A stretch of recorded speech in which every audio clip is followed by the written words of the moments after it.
انشاءاللہ تعالی ہم پوری کوشش کرتے رہیں گے کہ آپ کی جو تکلیف ہے، آپ کے جو مسائل ہیں، آپ کے رکن اسمبلی مفتی اسماعیل صاحب اور مجلس کے ذمہ داران یہ پوری کوشش کر کے آپ کے مسائل کو حل کروائیں گے۔ میرے عزیز دوستوں اور بزرگوں، میں ساتھ ہی ساتھ یہ بھی کہنا ضروری سمجھتا ہوں کہ میرے چھوٹے بھائی جناب سید امتیاز جلیل صاحب، ناصر صدیقی صاحب کو اورنگ آباد سے کامیابی نہیں ملی۔ آپ کو یاد ہوگا کہ میں پکار کر آپ سے کہہ رہا تھا کہ ہم کو ہمیشہ نقصان اپنوں سے ہوا ہے، غیروں سے نہیں ہوا ہے۔ آج اورنگ آباد میں اگر چند ووٹوں سے امتیاز جلیل صاحب کی کامیابی نہیں ہو سکی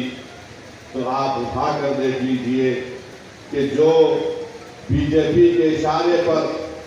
الیکشن لڑ رہے تھے، جن کو پوری مدد دی گئی تھی بی جے پی کی طرف سے، جن کا مقصد ایک ہی تھا کہ مہاراشٹر کی وِدھان سبھا میں سید امتیاز جلیل اور ناصر صدیقی نہ جائیں، مگر اورنگ آباد کی عوام نے یہ دیکھ لیا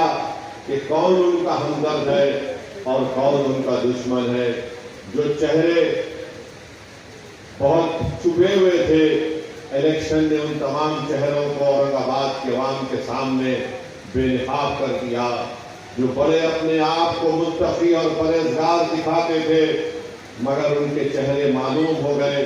کہ کتنے داغدار ان کے چہرے ہیں، کہ انہوں نے اپنے ضمیر کو بی جے پی کے چوکھٹ پر اس کو بھیج دیا۔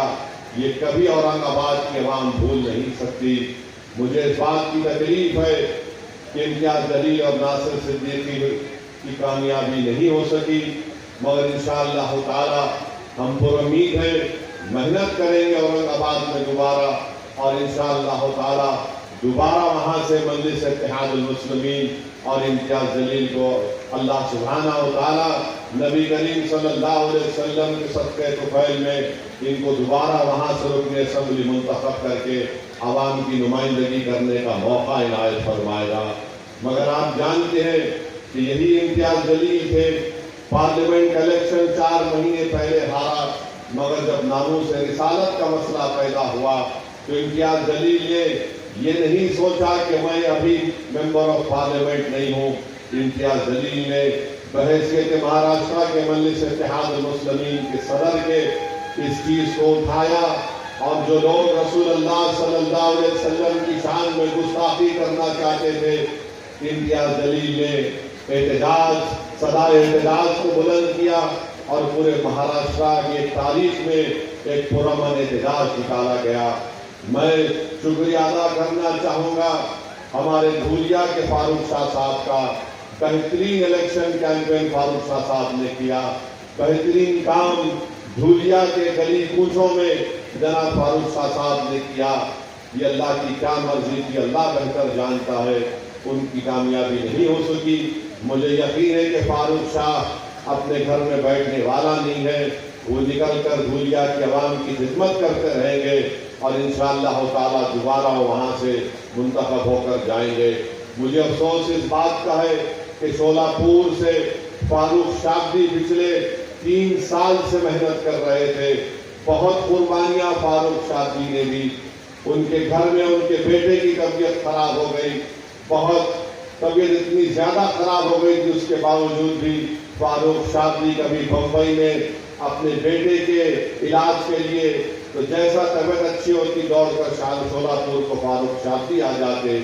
پھر ایک ایسا وقت بھی آیا کہ ان کے والد کی طبیعت اتنی خراب ہو گئی، مگر فاروق شاہ نے اپنی والد کی بھی خدمت کی اور شولاپور کی عوام کی خدمت کی۔ میرے عزیز دوستوں اور بزرگوں، ہم کو تکلیف اس بات کی ہے کہ گوونڈی سے ہمارا کینڈیڈیٹ عتیق جو پہلی مرتبہ الیکشن لڑ رہا تھا سماج وادی پارٹی کے کینڈیڈیٹ کے خلاف، جو پچھلے